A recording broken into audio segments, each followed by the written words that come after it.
شروع اس پاک پروردگار کے نام سے جس کے قبضہ قدرت میں آپ کی اور میری جان ہے۔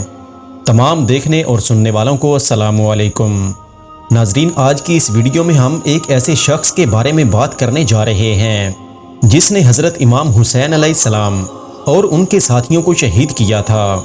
اس بدبخت کی قبر کہاں ہے اور اس بدبخت کی قبر کا کیا حال ہے؟ جب یہ دنیا میں موجود تھا تو شریعت کے خلاف کون کون سے کام کرتا تھا؟ اس کی پیدائش کس طرح ہوئی؟ اس نے نبی اکرم صلی اللہ علیہ وآلہ وسلم کے پیارے نواسے حضرت امام حسین علیہ السلام کے ساتھ کیا کیا سلوک کیا؟ یہ امام حسین علیہ السلام کے ساتھ بغض کیوں رکھتا تھا؟ وہ کون لوگ تھے جنہوں نے اس غلیظ کام میں اس بدبخت انسان کا ساتھ دیا تھا؟ بلکہ اس کو تو انسان بھی نہیں بولنا چاہیے، یہ کوئی درندہ تھا۔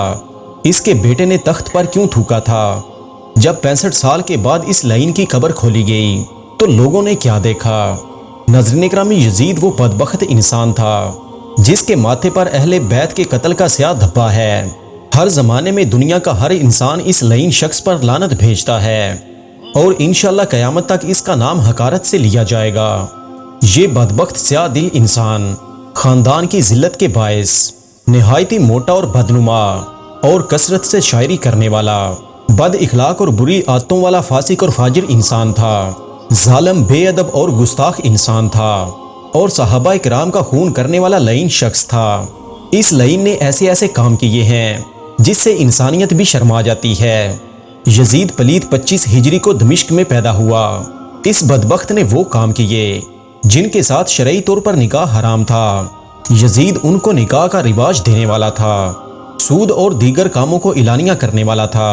نبی اکرم صلی اللہ علیہ وآلہ وسلم نے فرمایا، حسن اور حسین جنت کے سردار ہیں۔ حسن میرا بیٹا ہے اور حسین علی کا بیٹا ہے۔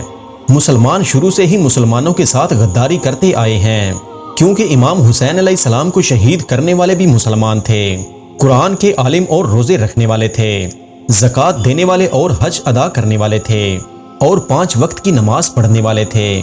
ایک صحابی فرماتے ہیں کہ میں نے حضور اکرم صلی اللہ علیہ وآلہ وسلم سے سنا ہے کہ میری سنت کو بدلنے والا بنو امیہ کا ایک شخص ہوگا۔ ایک اور روایت میں آتا ہے کہ میری امت میں عدل و انصاف قائم رہے گا۔ جو آدمی میری سنت کو بدلنے کی کوشش کرے گا وہ بنو امیہ سے ہوگا۔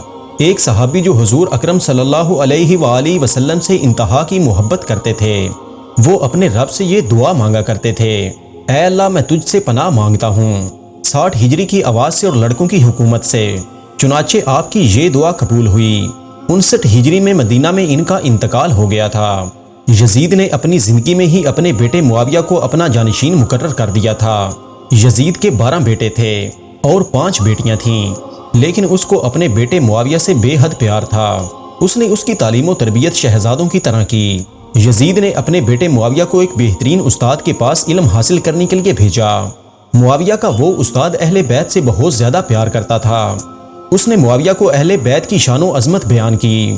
جب معاویہ تخت پر بیٹھا تو استاد کی محنت رنگ لانے لگی۔ اس نے آتے ہی واقعہ کربلا کی تحقیقات شروع کی۔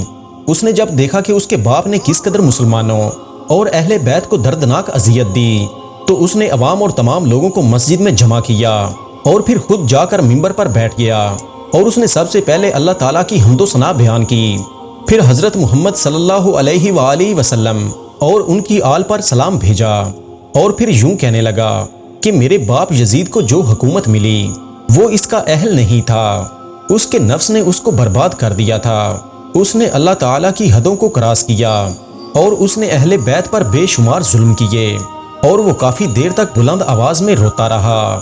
اس کے بعد لوگوں کے ساتھ ہم کلام ہوا اور کہنے لگا، اے لوگو، میں تمہارے گناہوں کا بوجھ اپنے کندھوں پر نہیں اٹھا سکتا اور نہ ہی تمہاری دوستی کا توق اپنے گلے میں ڈالوں گا۔ میری یہ خواہش ہے کہ میں یہ حکومت امام زین العابدین کے حوالے کر دوں، اب تم جو بہتر سمجھو وہ کرو۔ میں ایسی حکومت پر تھوکتا ہوں جس کے لیے امام حسین علیہ السلام جیسی عظیم ہستی کو شہید کیا گیا۔ اسی خاندان نے امام حسن کو زہر دیا۔ اس کے علاوہ وہ عمر بن عبد العزیز جو کہ معجزانہ طور پر تخت نشین ہوئے، ان کو بھی زہر دیا گیا۔ علامہ مفتی نعیم الدین یزید کی امام حسین کے ساتھ دشمنی کی وجہ لکھتے ہیں کہ یزید ایک ایسا شخص تھا جو کہ انتہائی گھٹیا قسم کا اور بدکار شخص تھا۔ اس کی موت اتنی دردناک ہوئی کہ اس لعین کی طرف کوئی بھی شخص دیکھنا پسند نہیں کرتا تھا۔ یزید کے بے پناہ جرموں میں سب سے بڑا جرم یہ تھا حضرت امام حسین علیہ السلام کو شہید کرنا ہے۔ اس کے علاوہ اس نے مسجد نبوی کے اندر بے شمار صحابہ کرام کو شہید کیا۔ اس کی فوج نے مدینہ کی عورتوں کی عزتوں کے ساتھ کھیلا۔ مسجد نبوی کے اندر گھوڑے باندھے گئے۔ کئی دن تک مسجد نبوی کے اندر نماز نہیں پڑھائی جا سکی تھی۔ اس کے علاوہ اس کے دور میں ہی خانہ کعبہ پر حملہ کیا گیا، جس کی وجہ سے حجر اسود کے ٹکڑے ہوئے، خانہ کعبہ کے غلاف کو آگ لگی۔ تاریخ میں لکھا ہے کہ یزید نے اپنی حکومت کے آغاز میں ہی کہ امام حسین، عبداللہ بن زید، عبداللہ بن عمر اور دیگر صحابہ میری بیعت لیں۔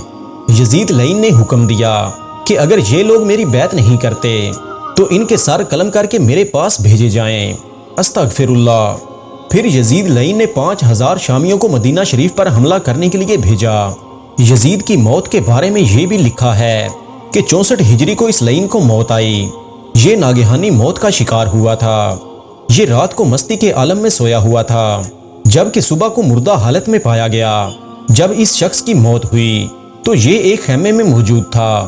گدھ اس کے خیمے میں داخل ہوئے اور اس کی پلید لاش کو چیر پھاڑ ڈالا۔ اس کی لاش سے اس قدر بدبو آتی تھی کہ اس کے پاس کھڑے ہوئے لوگ بھی بھاگنے پر مجبور ہو گئے۔ بڑی مشکل سے اس لعین کو دفن کرنے کے لیے گڑھا کھودا گیا اور اس کی بدبودار لاش کو اس گڑھے میں دفن کر دیا گیا۔ یوں اللہ تعالیٰ نے اس لعین کو نشان عبرت بنا دیا۔ جس جگہ اس کی قبر واقع ہے وہاں پر ایک وقت ایسا تھا کہ لوگ اس کی قبر پر پتھر مارتے تھے۔ اب اس جگہ پر لوہا، شیشہ اور کانچ پگھلانے کی بھٹی لگی ہوئی ہے۔ اس کارخانے میں شیشے کے برتن بنائے جاتے ہیں۔ لوہا اور شیشہ پگھلانے والی بھٹی اس لعین کی قبر کے اوپر موجود ہے۔ اللہ تعالیٰ کا عذاب دیکھو کہ اس لعین کی قبر پر ہر وقت آگ جلتی رہتی ہے۔ اللہ تعالیٰ کو اپنے نبی سے بے حد محبت تھی۔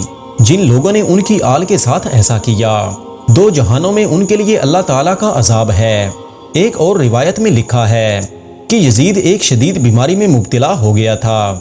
اس کی آنکھیں جلنے لگیں۔ وہاں کے حکیم پریشان ہونے لگے تھے۔ یزید کو اتنی پیاس لگتی تھی کہ وہ پانی کو ترستا تھا۔ جب وہ پانی پیتا تھا تو وہی پانی اس کے پیٹ کو جلاتا تھا۔ اس کے محل کے لوگ کہتے تھے کہ یہ پانی اس کے پیٹ کو اس لیے جلاتا ہے کہ اس نے حضرت امام حسین علیہ السلام کو پیاسا رکھا تھا۔ رسول اللہ صلی اللہ علیہ وآلہ وسلم نے فرمایا، اس ذات کی قسم جس کے قبضہ قدرت میں میری جان ہے، جو اہل بیت سے بغض رکھے گا اللہ تعالیٰ اس کو جہنم میں داخل کرے گا۔ اس کے بعد حضور اکرم صلی اللہ علیہ وآلہ وسلم نے فاطمہ الزہرا، حضرت علی، امام حسن اور امام حسین علیہ السلام کو بلایا اور فرمایا، اے اللہ، یہ میرے اہل بیت ہیں۔ سبحان اللہ۔